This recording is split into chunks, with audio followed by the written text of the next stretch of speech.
We all know the system. There are good characters and there are bad characters. But sometimes there are those characters that are just way too hateable that they have to be considered as their own genre. These next 10 characters are ones that I personally hate so much that I'd be so tempted to slap them straight up in the face one day. Also, a note to add on, since almost at least every countdown maker has made one of these lists before, I will not be adding Jasper Bat Jr., Porky Minge, or Count Vagina. It's Vega! I don't care. I won't be adding any of those to this list because everybody mentions them. And trust me, you'll see some new faces to these types of lists. That being said, it's time to release some fury.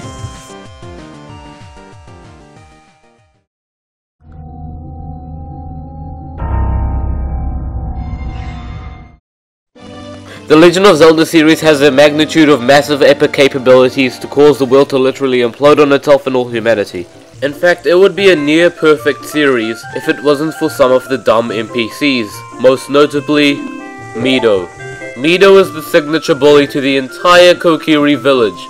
I mean, you can take one look at him and tell he's onto something. He forces other lower level people to do all the dirty work for him, like clean his garden, cut his grass, and pick up rocks. Oh, okay, you want me to give you a rock, huh? Okay, I'll give you a rock. He also questions you and denies that you're good enough to be the chosen one. So you know what? Let's rob his house, grab a sword and shield, and shock him by saying that you are indeed the favorite of Sario in the Great Deku Tree. That's right, you jelly. I just proved to you that I'm better than you. That's right, yeah! I'm good at video games, look at me! And after the battle with Queen Goma, the Great Deku Tree dies with a curse and tells you that he has faith in you. But Mido has everything all wrong. He thinks you killed him. Not much of a surprise, but I don't really like Mido.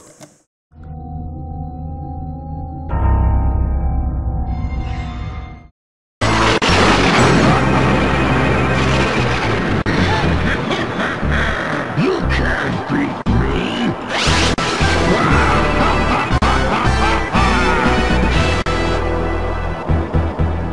Wizpig is the ultimate cheater. Since the beginning of Diddy Kong Racing, he's been taunting you, and by the time you get to him, he starts off by jumping over you just so he can get to first place. You have to know how to get in front of him, and yes, there is a tactic. But there are so many puddles of water and tight edges that it's almost guaranteed you'll instantly slow down on the first try. And with the amount of boosts in this race being so scarce, it requires an almost perfect run to win this race properly. 25 centuries later, when you finally won the race, he crashes the celebration party, and you unlock the new space world. The races here are not too bad, in fact they're challenging, but still fun, as usual. Only to find out the boss of this area is once again, Wizpig. Sure, you would have already guessed it, but this time, Wizpig's on a rocket, meaning that he flies a lot faster than you, and all around the arena are lightning bolts. I hate Wizpig for hosting these races in the first place. Where did he even come from anyways? He's just there. To put it simply, I didn't get any fun out of the races at all. They're very difficult, and once you beat him, he's gone forever. Yep. Forever.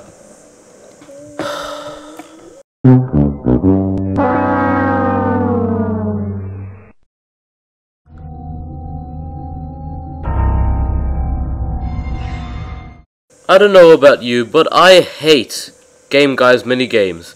In Mario Party 3, if you land on one of his spaces, he appears and takes all of your coins and forces you to bet them on a luck-based game. Sometimes you will have to guess which chain chomp will eat more cake, or which space the wheel will turn to, or maybe just do something stupid and make us hit the dice to see if we'll land on a high platform. And if you guess completely wrong, you lose all of your coins, and because coins are a signature part of the game, and you have less than a 50% chance of winning your coins back, the likelihood is that you'll be left with next to nothing.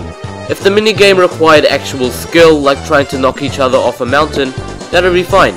But when Game Guy decides to base all of his minigames off of luck, and force you to play them, it really ticks me off. Game Guy's just a money-hungry greedmonger, giving you literally no chance of winning his minigames. Nothing but luck, you little bitch! Get back here! You ain't nothing! I know I can kick your ass!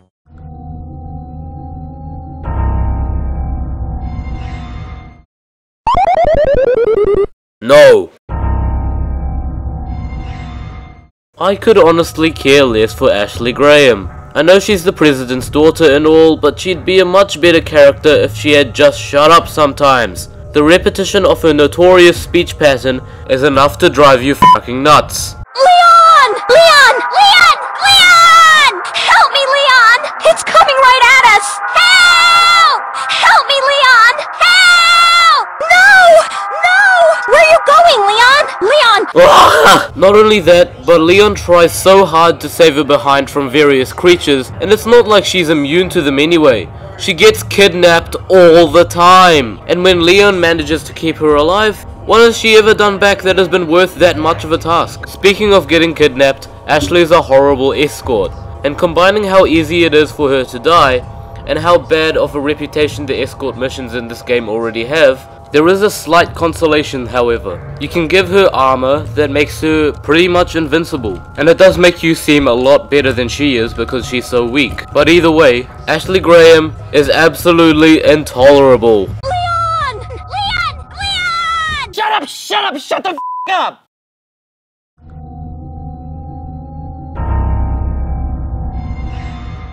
If you watch Peanut Butter Gamer, and more specifically, if you've watched his top 10 jerks in video games, you'll know how arrogant Jamie is. Jamie is out to replace your good standing title with her own credit, and while doing so, she puts you down almost repetitively. She's also rather hypocritical. Saying that you hate the rain while standing in it does not help with anything at all. She also wants you to stop trying to help the city and just wants to do it all herself.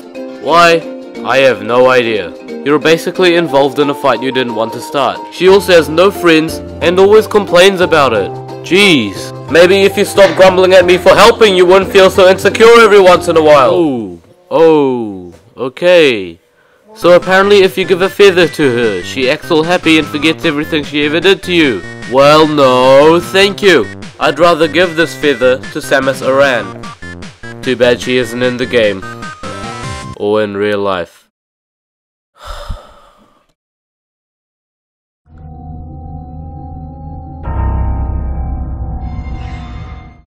I actually don't think Skyrim is that overrated. I'll admit, it's not as good as Morrowind, but it sets some really fun tasks to explore, roleplay, and fight dragons. And cliff races that I'd be more than happy to smack off the fucking planet. Despite my young age, I hate the children in Skyrim. Kinda ironic, I know. But it doesn't excuse how terrible these children are. They look pretty innocent at first, until you realize they're not. They're actually whiny brats. And when I say whiny... Another wanderer, here to lick my father's boots. Good job. My friend Dorothy doesn't like my pranking. You're being mean, Frodnar. So what if I am? Mother wants me to work at the mill, but I ain't nobody's slave. Leave me alone! No child abuse intended, but I'd be more than happy to smack these children off the fucking planet along with the cliff races. And as a person who plays Skyrim a lot, they annoy me more than they should. They always seem to despise you, even though you're like, the Thane. In fact, I think there's a mod you can get that allows you to deal brutal damage to them, but I've never tried it. Maybe when I'm old enough. Yeah, probably. I hope you're happy, you heartless zaps!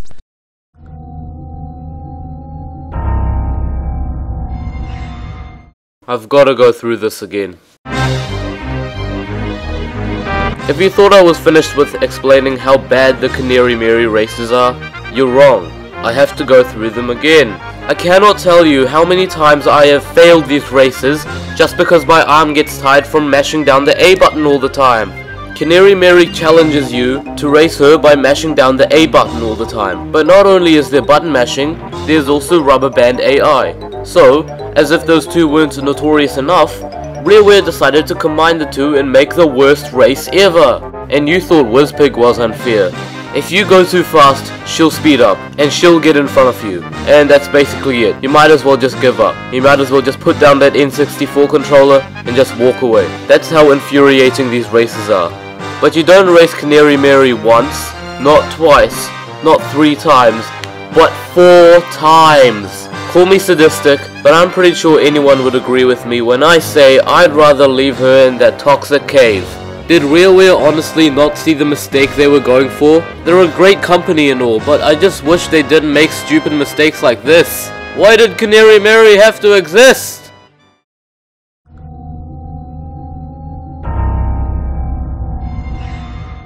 You've just bought a copy of Modern Warfare. It's like 1 billion years old, but you don't care. It's a great game, so you chuck it in your console and get up to a particular mission where you must finish. Oh god. Hang on, we need to go back. Okay, we're done saving that soldier. Let's start to fly back and wait. What? Everyone hang on!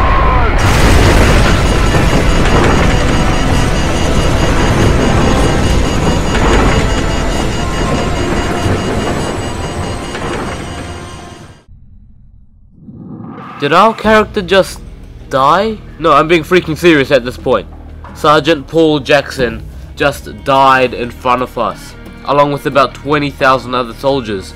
All because of a nuke planted by the ultimate shit-kicking douche-licker of the Call of Duty series, Vladimir Makarov. Makarov is one of the most selfish, heartless, and dishonorable people in video game history. And I don't say that to exaggerate, I really mean it. In Modern Warfare 2, he is the minor cause of Shepard turning against his own army, and in Modern Warfare 3, he is the primary cause of Soap's death. That's right, Vladimir Makarov, being the insufferable scumbag he is, causes Soap and Yuri to fall off a tall building. Soap, being carried back to a safe spot, is laid onto a table to rest. As the war continues outside, Captain Price attempts to speak to Soap as he takes his final breath and passes away. That's right, you just saw it. The best character in the series just died. The whole reveal of Makarov being the one that set the nuke to blow up this entire city just caused so much controversy throughout the Modern Warfare series, and he is one of the most self-centered and therefore most hateable characters in video game history. But there's always that one person that gets the higher rank. Before we get to number 1, let's talk about some dishonorable mentions. The Racing Beetle, Elise, Ron and Rig, Mr. Rossetti, Axel, Gary Oak, Kepera, Nina Cortex, Bill Hawks, and my number 1 most hated character in video games is...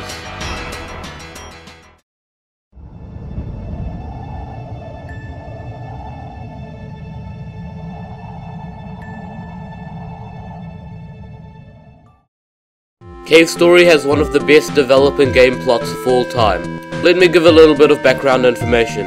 The Mimigas, that look sort of like this, are under attack because the humans are attacking and invading them. The main cause? The Doctor.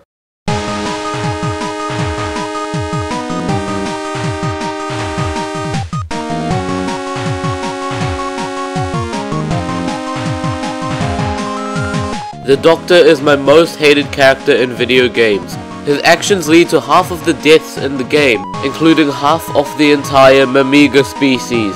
His actions almost kill Curly, your sidekick for almost half the game, and when Misery, the Doctor's very own assistant, decides to turn against him and help you herself, she ends up dying to the undead cause power. The Doctor's power to kill all the Mimigas come from his crown he wears, and that gives him all the control over the island. He actually came along with Sue, Professor Booster, and Sue's parents. But he only came onto the island just because he was interested in the crown, and the results are downright shattering beyond belief. When you finally meet him for the first time, he discovers the mentioned red petals. These contain a virus that causes a Mimiga to lose its sanity, and as such, uses some on Toroko, one of the first characters you meet at the beginning of the game. She mutates and eventually dies along with King, the leader of the Mimigas. And the Doctor just continues to taunt you. What's this? I am the Doctor.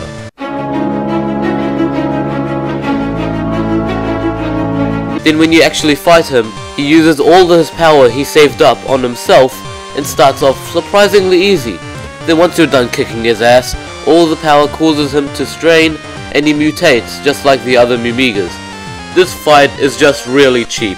Half the time he does throwing punches, almost like a certain boss fights. Anyways, he then proceeds to perform a move that really takes it too far. Millions and millions of red bats swarm the entire screen like a disease. These can only be killed effectively with either the Spur or the Nemesis, and because I had neither, I lost a lot of health at this point. And because he's a f***ing asshole, after the fight, he takes over Sue and Misery and wakes up the undead core, spawning the best boss fight in the game.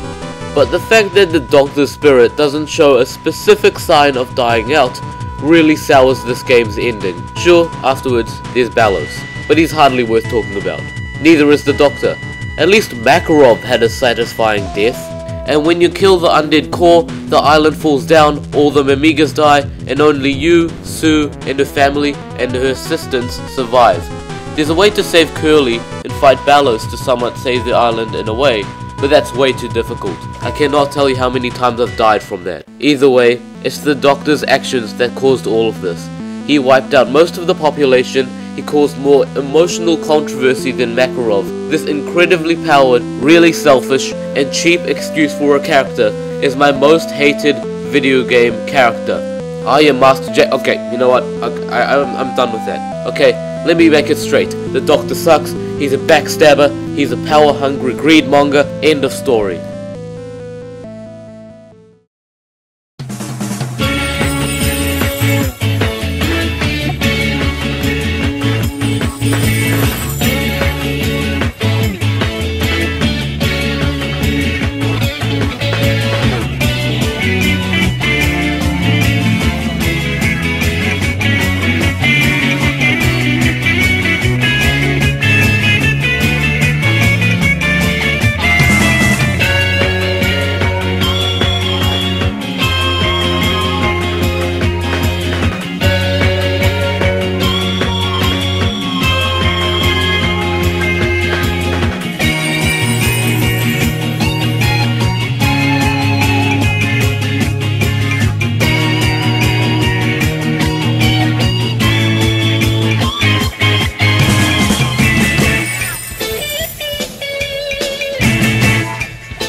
I should have been the one to fill your dark soul with light!